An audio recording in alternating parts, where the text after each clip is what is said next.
One silence, one disappearance, one unexpected turn that splits everything into before and after, without hysteria, without fights, without warning. Everything had seemed perfectly measured, the emotions, the plans, the confidence in tomorrow. But in a single moment, it all begins to unravel, not with a crash, but with icy clarity. She left gracefully, almost elegantly. He stayed, not confused, but silent. While some hide in chaos, others start counting. Moves, words, facts. Some bet on emotion, others on calculation, but the stakes were higher than they seemed. Greetings, my dear viewer. Please tell me which city and country you're watching this video from. Maybe you're watching me from a small town or a gigantic metropolis. Write about it. Make sure to subscribe to my channel and share this video with your friends. It will make me very happy. Let's get started. The message came in quietly on a still Saturday afternoon. Just 4 simple words. We need to talk. Ava had always communicated with a certain elegance. She favored voice recordings over written texts, handwritten notes over digital birthday wishes. But this felt off. Before I could even react, a second message followed. Miles, I need space to think. I'm stepping back from the wedding. Please don't contact me. There hadn't been any blowout. No shouting match, no emotional farewell. The previous evening had been uneventful. We'd made pasta and eaten together at home. I'd asked how things were going at her studio. She'd answered in clipped, tired phrases, saying she was just exhausted. I didn't push. I had no idea that was going to be the final normal conversation we'd share. I didn't send a reply. I powered off my phone and sat there, letting the stillness take over. Ava hadn't simply vanished. She had orchestrated her departure with precision. No drama, no warning signs, just a calculated retreat. She must have thought she'd caught me flat-footed, left me stunned in her wake. But she misjudged me. This wasn't the end. It hadn't even really begun. That had happened 2 years earlier, before the proposal, before the finances got entangled. Our first encounter was at a wellness expo downtown. I was in charge of logistics for the event. She was there promoting her yoga business, Ava Chambers. Even her name felt intentionally crafted. She carried herself with polish and ease, oozing charm that seemed almost too polished for someone selling meditation. But that allure is exactly what pulled me in. Throughout that week, we kept running into one another, at group dinners, cleanup crews, and coffee runs. She was warm, open, but always carried a trace of enigma that kept me intrigued. One evening, she turned to me and asked, "You always this composed when things go sideways?" I just shrugged. "Comes from being prepared." She laughed. "I like that. Being prepared." I should have noticed how intentionally she said it. 2 weeks after the expo ended, we started dating. At the time, she lived in a tiny studio apartment above a corner cafe. She called it minimalist. Realistically, it was cramped, but it was hers, something she had built by herself. Her yoga brand wasn't thriving, but it wasn't failing either. "Want to know what keeps it alive?" she once said. "Charm and consistency." And I believed her. She had a knack for pulling people in, clients, collaborators, even tough landlords. She knew how to maintain the illusion of control, even when things were slipping behind the scenes. 8 months into the relationship, she moved into my condo, a modest 2-bedroom on the edge of the city. Nothing flashy, but it was solid. I worked long hours in a stable, well-paid job with structure she said she admired. Ava told me I was her anchor, that I brought her a sense of balance. We fell into a rhythm. She held early morning sessions. I left for work by 7:30.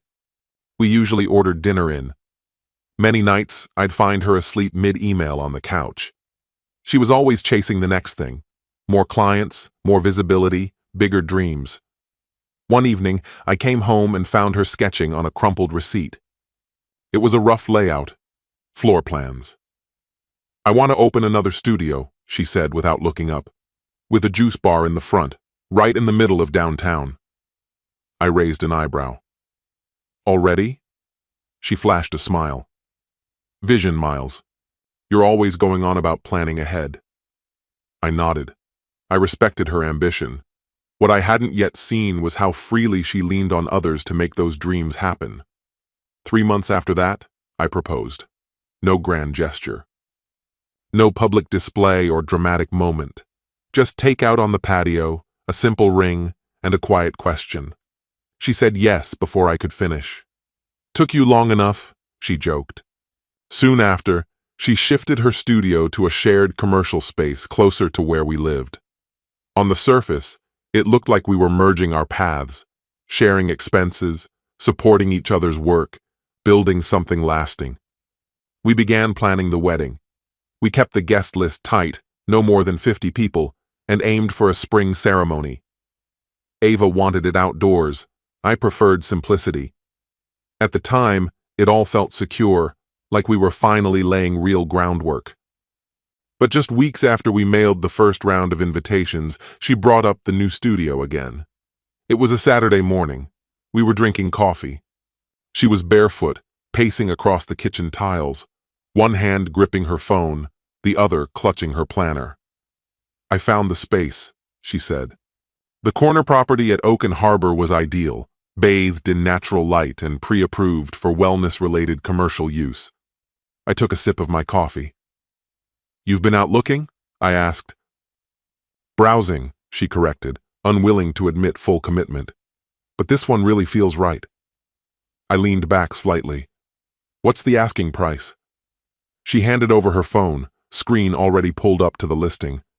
It was a lease-to-own deal, surprisingly affordable.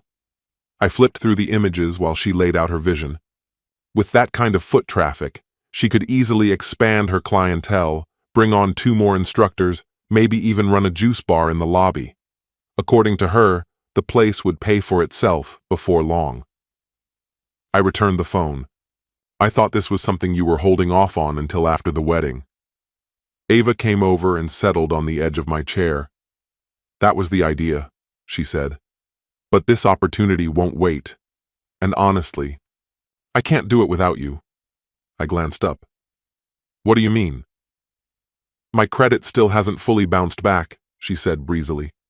Startup expenses, equipment financing, you know how it went. I can't get approved alone. She made it sound like a minor ask, as if signing on to a commercial loan was equivalent to picking up her dry cleaning. I didn't reply right away. She reached out and rested her hand on my arm. It's just temporary. 6 months, tops. Once cash flow evens out, I'll refinance and take full control. I just need your name on the paperwork for now. I gave a slow nod. Let me think about it. That evening, I called Darren, my closest friend, a numbers guy, and someone who never sugarcoated his opinions. We'd weathered everything together. College, job shifts, heartbreak. He didn't miss a beat. She's asking you to co-sign a loan for her yoga studio, he said. That's gutsy. And she's calling it short-term? Exactly, I said. Short-term commitments have a way of becoming long-term headaches, especially when your name's on the line. Just tread carefully. Ava didn't press again right away. She gave me room, let the proposal breathe. By the end of that week, I told her yes. Not because I felt backed into a corner, but because I believed this was what commitment really looked like. 2 weeks later, we were buried in wedding logistics. Endless vendor emails, checklists, gift registries. Ava handled most of it. Floral choices, seating charts, cocktail themes. I mostly nodded and signed checks. Then one night, while I was buried in spreadsheets in my home office, she appeared in the doorway. Can I talk to you for a second? She asked. I looked up. Sure. I need another favor, she said. My stomach dropped. I recognized the setup. A calm intro, a soft lead-in, then the ask. I'm a little short on initial costs, she said. The contractors are ready, HVAC bumped up their timeline, and the fire marshal flagged the back door. Everything's moving faster than I expected. I nodded slowly. How much are we talking? 15,000. I swiveled in my chair to face her. Ava, we just applied for a mortgage together. This isn't about the building, she said quickly. It's about the launch. Most of the expenses are covered. I just need help bridging the gap. Is this a loan or a gift? A loan, she said, without hesitation. I'll return it by the end of Q1. I've done the math. Everything checks out. She didn't look rattled. If anything, she seemed composed, self-assured, like she'd practiced every line. I gave her a nod. All right, but we're putting it in writing. She smiled. Absolutely. But we never did. From that point on, everything moved faster. Wedding prep became a blur. One week it was rehearsal dinner details, the next she was switching DJs and I was scrambling to get my suit tailored. I wired the $15,000 straight into her business account. That same afternoon she texted, "Thanks again. I'll pay you back after the launch, end of Q1, just like we agreed." That evening, when I walked in the door, she kissed my cheek and whispered, "We're almost there." I didn't see it at the time, but something had already shifted. Her energy was different. She pulled away emotionally, blamed the renovation schedule for her stress. She began working later, missing dinner more often. Our talks became shorter. Less connection, more transactions. One evening, I asked her offhandedly, "You holding up okay?" She lifted her eyes from the screen, distracted. "Yeah. There's just a lot going on all at once. I just need to push through this period." I gave a slight nod and didn't press further. I figured things would calm down once the wedding was behind us. I couldn't have been more wrong. That Friday felt perfectly ordinary, deceptively so. We had dinner together. Ava barely touched her plate, mentioned feeling drained. I suggested we go over the final guest list, but she waved it off, said we could handle it in the morning. Before bed, I kissed her forehead. She barely reacted. The following afternoon, I came back from a meeting with Darren. The moment I walked through the door, the quiet was jarring. No faint hum from the diffuser, no laptop left open on the kitchen island. Just an eerie stillness. "Ava?" I called out. Silence. I moved from room to room. Her shoes were gone. So was her tablet. Half her side of the closet had been emptied. Then my phone buzzed. A message from her. "Miles, I need some time to think. I'm stepping back from the wedding for now. Please don't contact me." That was all. No explanation. No forwarding number. Nothing. I sank onto the edge of the couch, eyes fixed on the screen. I have no idea how long I sat like that. 10 minutes, maybe longer. Time lost all meaning. Eventually, I stood up and went straight to the loan portal. The mortgage was still marked pending. Nothing had been finalized. Without my signature, it couldn't go through. In under a minute, I withdrew my co-signer agreement. 2 clicks and a short confirmation form. The screen flashed green. Request submitted. Ava had counted on me freezing. She'd miscalculated. That night, I phoned Darren and told him everything. He showed up with a bottle of whiskey and his laptop. "This doesn't sound like cold feet," he said. I nodded.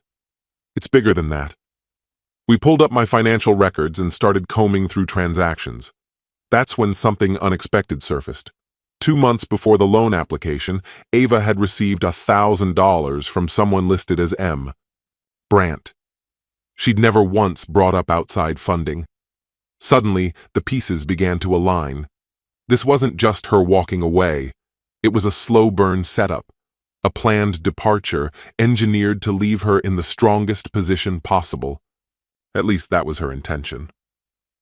By Monday morning, the filings were complete. Darren helped me prepare a small claims case for the $15,000 she had borrowed. We attached the bank transfer, her written promise to repay once her business launched, and a clear timeline. The claim was clean, no emotion, just evidence, a broken agreement, and the numbers to prove it. I spent the day making the necessary calls, venue, catering, photographer, each one canceled. No drama, just confirmation numbers and polite cancellations.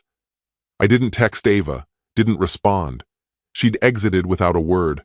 I chose to match her silence. 3 days after the claim was submitted, Darren forwarded me an email that had been accidentally CC'd to his firm. It came from Ava's business email. She was corresponding with her contractor, and the tone was frantic. Her investor, M. Brandt, the same one, had pulled out. Once the mortgage was canceled, he bailed. No money, no build, no opening. The entire thing was falling apart.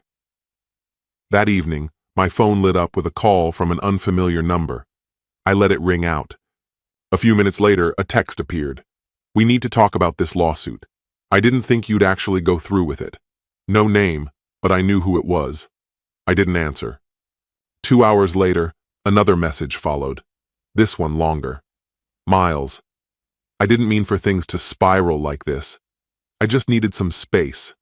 Everything was coming at me. The business, the wedding, all of it. I panicked. I shouldn't have left like that.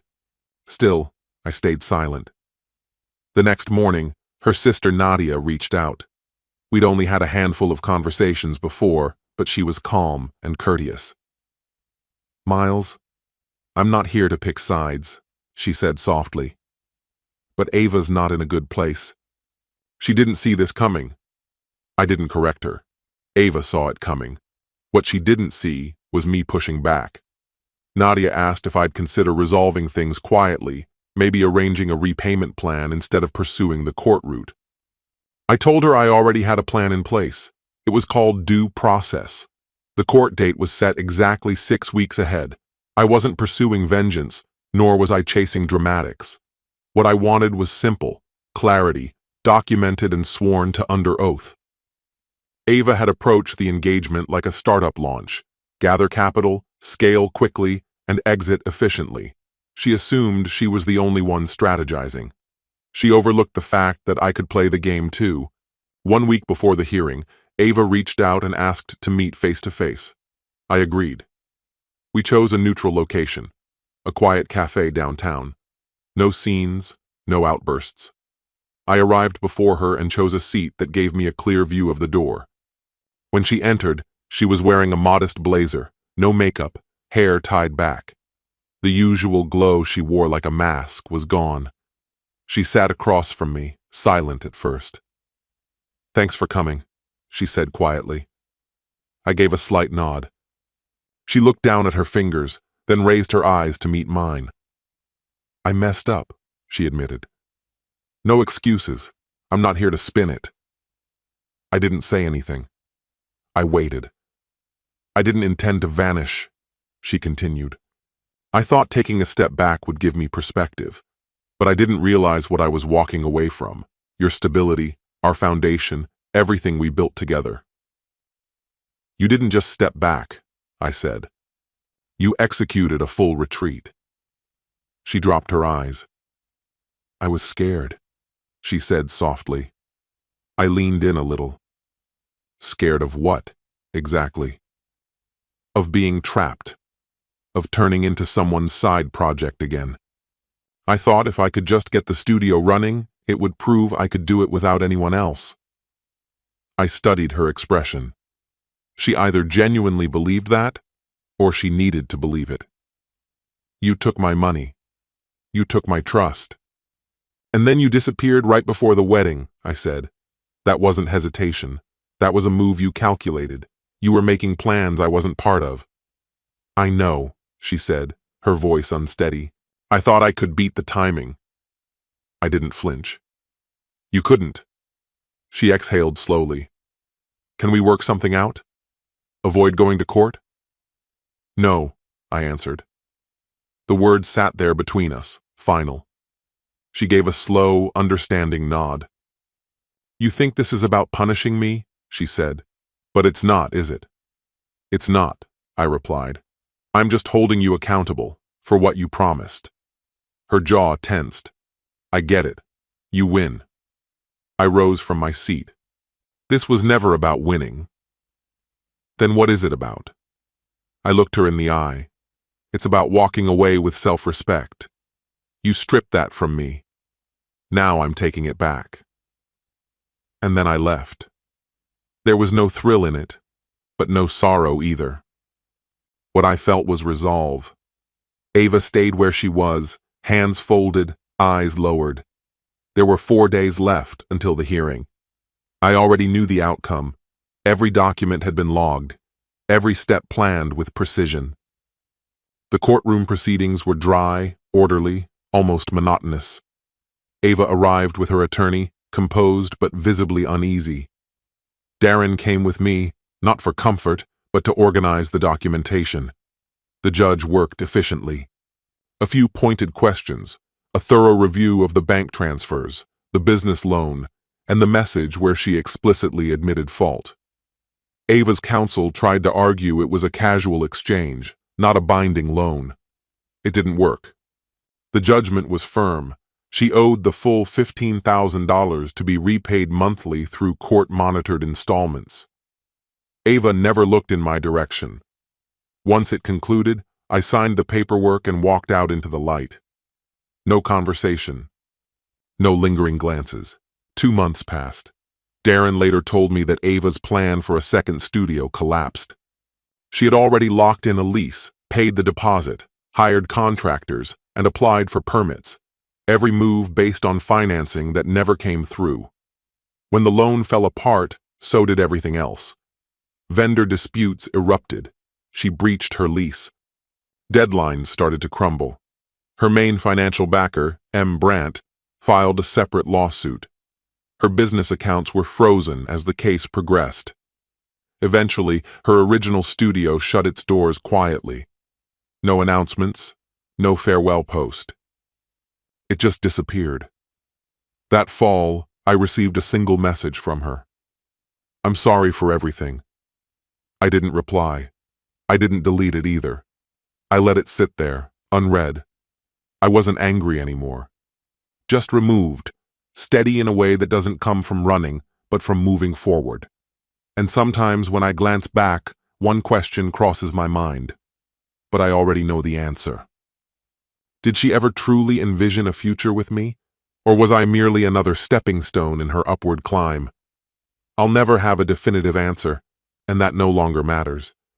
What I've come to understand is this: trust that isn't grounded in openness becomes a risk. Love should never keep you from noticing the details, and partnership doesn't require silence when you're asked to shoulder someone else's risk. When a person reveals they view intimacy as a transaction, believe them the first time. And above all, document everything. Not because betrayal is inevitable, but because if it arrives, you won't need to raise your voice to prove what happened.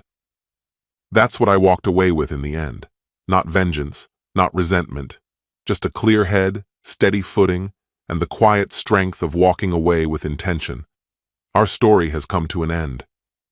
What do you think about this story? Share your thoughts in the comments. And if you enjoyed the way I tell stories, head over to my channel and check out my other videos. May the force be with you. See you soon, my friend.